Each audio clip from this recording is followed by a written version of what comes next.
My husband cheated with our church friend, while our families vacationed together.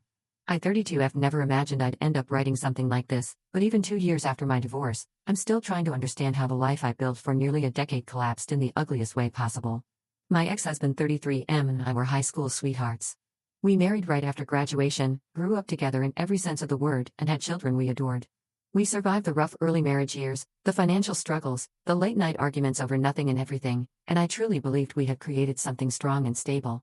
When he received a job offer that required us to move to a new city in 2020, I saw it as a fresh start, a chance to build something even better. I had no idea that move would be the beginning of the end. Once we settled in, we joined a church and eventually became close with another married couple with kids close in age to ours. They felt like the kind of friends you wait years to meet, the kind you instantly bond with.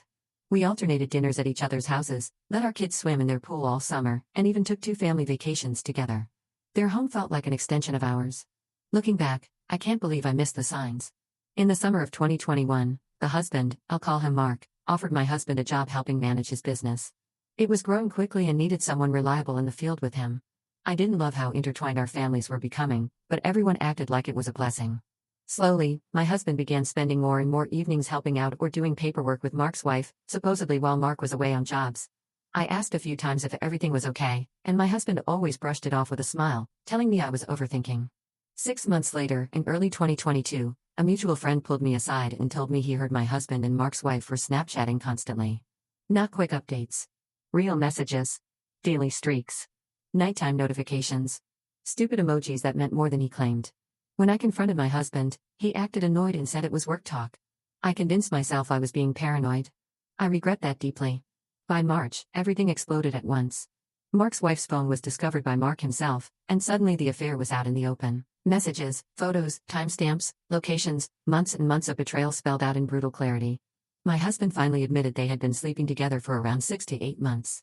They were hooking up during the hours she was helping him with paperwork, during days I thought he was working overtime, and even during the joint family vacation we took to the mountains. I still remember watching them laugh together as we all cooked dinner, and realizing later that they were sneaking around behind our backs the entire trip. The worst part wasn't the physical betrayal. It was the double life. The way he kissed our kids goodnight after spending the afternoon with her. The way he sat next to me in church while exchanging private messages with another man's wife. The way I smiled in family photos, completely unaware that both couples in the picture were living 2 totally different realities. It made me question every minute of my marriage. Did he ever really love me? Was the life we built together real to him, or was it just something he settled into until something more exciting walked into his orbit? We tried counseling twice. We tried separation and reconciliation. I tried forgiving him because of our kids, because of our history, because the idea of starting over terrified me. But he was already emotionally done. He told me the affair made him realize he didn't feel like himself anymore, that our marriage had run its course, that he wasn't happy being the man he used to be. He turned his betrayal into some kind of personal awakening while I was left picking up the pieces of the life he helped destroy. Our divorce was final 2 years ago. We co-parent well, and on the surface we're civil. But the emotional damage didn't magically repair itself once the papers were signed.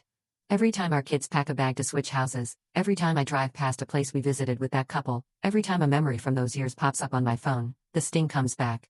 It's like trying to heal from a wound that keeps reopening. Sometimes I feel ridiculous for still being hurt, but then I remember how deep the betrayal ran. This wasn't a one-night mistake or a moment of weakness. It was a slow, calculated deception woven through church gatherings, family dinners, vacations, car rides, and texts sent late at night while I slept beside him. If someone told the whole story start to finish, it would sound like a chaotic small-town soap opera: the church couple, the secret messages, the shared vacations, the affair happening right under everyone's noses. And all of it happened in Alabama, where gossip spreads faster than fire and nothing stays secret for long. I don't know what I want from writing this. Maybe closure. Maybe validation.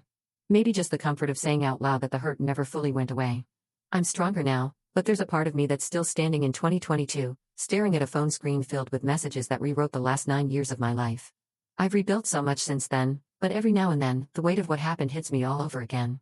And I'm still learning how to carry it.